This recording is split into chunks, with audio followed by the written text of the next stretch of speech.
To be best of Spoiler the Panel.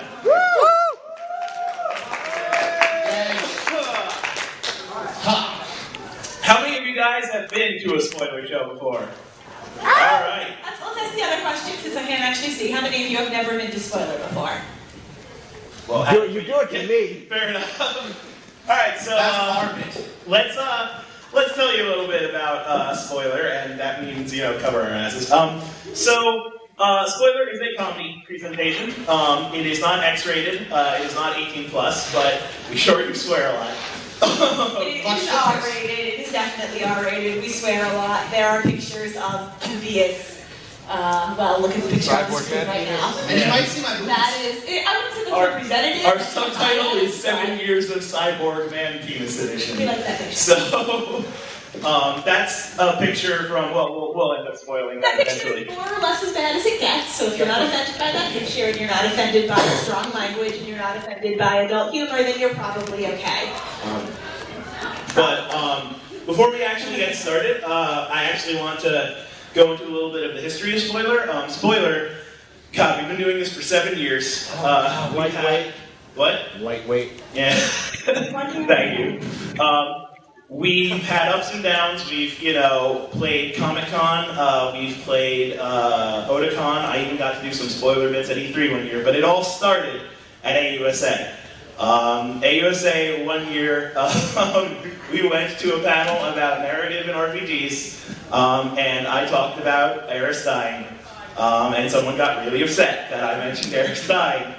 And he was like, and how old? At that point, how old was Final Fantasy? I don't even remember, 7, 10, 10 years. A lot, yeah, 10 years. And so, people got really upset for, no statute of limitations there. So we were, in our hotel room later, drinking in the hotel room. apple juice. Yes.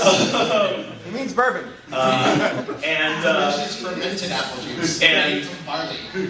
I said, what would be great? A panel where the only thing we did was spoil things. And then we immediately started spoiling things. And the rest is history. So I really want to thank AnimeUSA for giving us a place to do this stupid humor. I want to thank Adam Hennessy for repeatedly helping us get back here. I want to thank you guys for constantly coming out. And we now have spoilers. You can clap. We now have spoilers.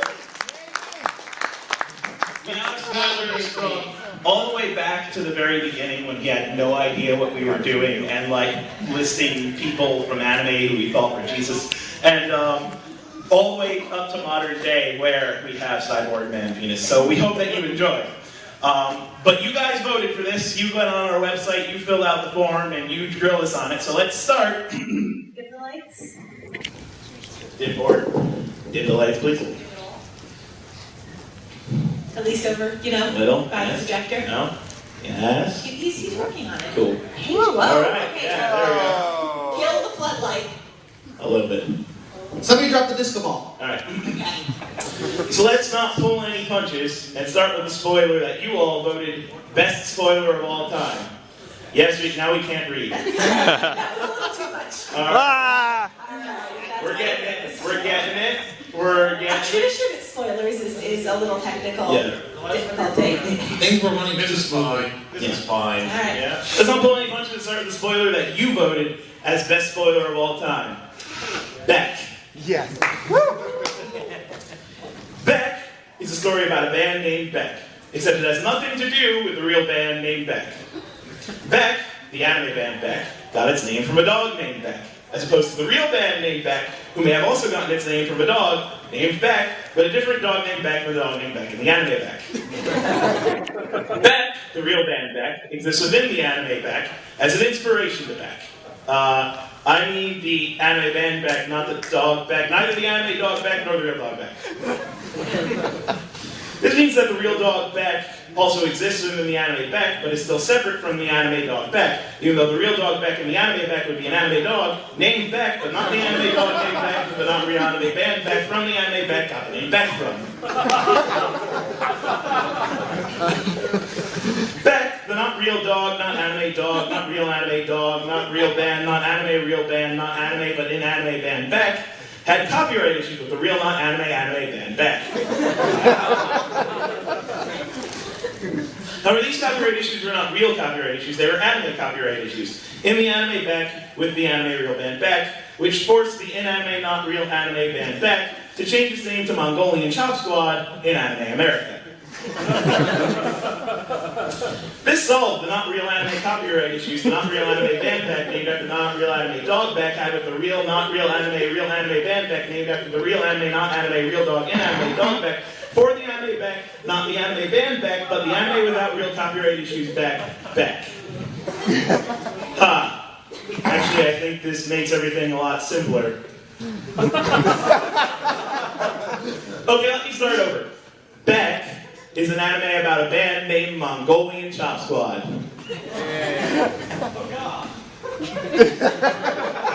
Okay, I'm done. I still think Well, now here's something equally repetitive. 999. 999 is a new multi-ending visual novel for the Nintendo DS. The object of the game is to solve numerous point-and-click puzzles while trying to make the correct decisions over the course of a complex story in the hopes that you survive to the end. You play as Junpei, a college student who's kidnapped by the mysterious terrorist Zero. You and 8 other people must find your way off a sinking ship within 9 hours or bombs in your stomach will explode. In the end, it doesn't really matter what you do because a mysterious man with a knife murders everyone on board. And then Junpei gets stabbed in the back and left to drown in the depths of the ocean. Fuck! I got the bad ending. Hold on, let me start over. 999 is a new choose-your-own-adventure style game from the Nintendo DSi XL 3D. Okay. The object of the game is to play it over and over again, altering your decisions a little bit each time in an attempt to stop failing and get the good ending. The game calls it looping time travel, but we know better. It's idiot insurance. You play as Junpei, the slacker college student who's on a quest to, hey, look at that girl's tits. Junpei is captured by the terrorist Zero and trapped on board a sinking ship with his girlfriend and 7 strangers who all kind of look like what would happen if the village people and Menudo had a baby in Shibuya. You have 9 hours to figure out why everyone seems to keep dying for some reason. 9 years ago, 4 scientists at a pharmaceutical company tortured children with Sudoku puzzles. For science! Their experiment to see how easily children burn after solving a Sudoku puzzle. The owner of the company is on the ship and he's trying to erase all evidence of murder through more murder. With the help of an amnesiac police officer, a brilliant hacker, and a blind kid with one arm who just won't give up, you save the day by trapping the CEO in one of his own Sudoku-activated incinerators. The day is safe, but just before you heroically escape, your girlfriend gets a fever, and then she disappears, and then you're knocked out with sleeping gas? The end? Wait, what the fuck? That was another bad ending! One more time. 999 is a gigantic waste of time for Nintendo Super Slam It On Your Cock Box. The object of the game is to use a walkthrough to get the ending you want because there's no other fucking way to beat it. You play as fuckface. You're captured by the mysterious terrorist Zero, and you have 9 hours to use the fast forward button to skip through poorly written walls of text that try to pass as a plot. You're trapped in a hotel in the middle of the desert with Schrodinger's girlfriend, the evil guy from the last ending, a raver, a blind gimp, a lonely schoolgirl, a brick shithouse, a picker of breasts, and the guy who dies in the first 10 seconds. Did we mention the breasts? They're kind of important. And none of these characters do anything important except die. It's like a Naruto reunion. Your girlfriend is actually the terrorist who kidnapped you, and she's also a psychic time walkie-talkie. It's your job to solve puzzles in the future so she doesn't die in the past so that she can grow up to put you through this Saw-like torture porn. Oh, and there's an Egyptian pharaoh frozen in magic ice or some shit. I don't know. In the end, you solve a flaming upside-down Sudoku puzzle and everyone takes a road trip to Las Vegas. The end. That was the good ending.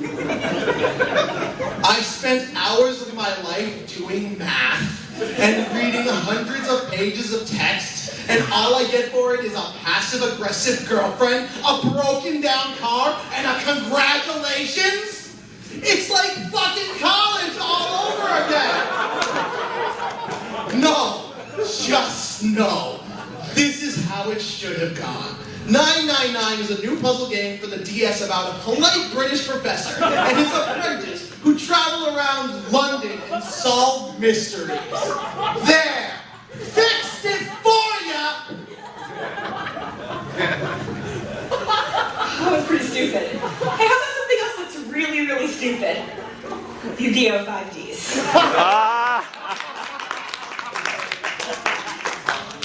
Yu-Gi-Oh! 5Ds is an anime about, in essence, card games on motorcycles. Thank you very much, Yu-Gi-Oh! Abridged. We are going to be stealing that joke a lot. The subtitle 5Ds is misleading because it implies that the show repeatedly stops just short of failure. Which is not the case. The show takes place in a dystopian future where, instead of weapons, disputes are resolved by card games on motorcycles. Motor games on card cycles. Motorcycles. Card games on motorcycles. Seriously, the cops use this to pursue outlaws instead of, guns. It's not like it's, powerful magic that you need playing cards to cast. It's not powerful high-tech weapons you can only control by playing the game. The cards don't do anything.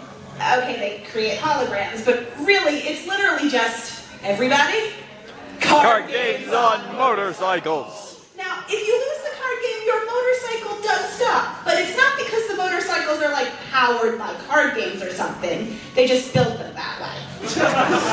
On purpose. The main character built his own motorcycle. Twice. And intentionally installed a special device that cuts his engine when he loses. He could have just, not done that. I mean, I'm sure it's against the law or something to corrupt the sacred rules of duel monsters.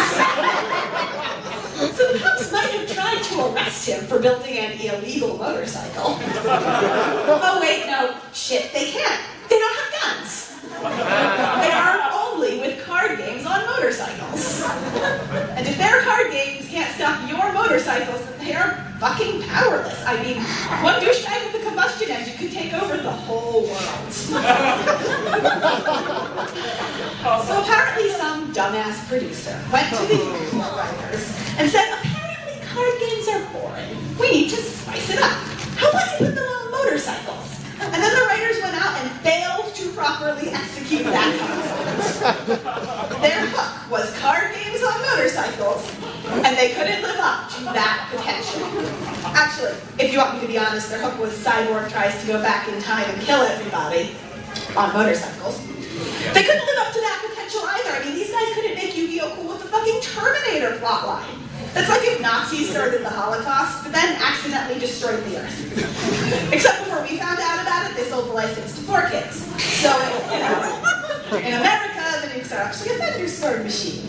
And instead of being dead, everyone was asleep under the glowing sky with a lollipop on motorcycles.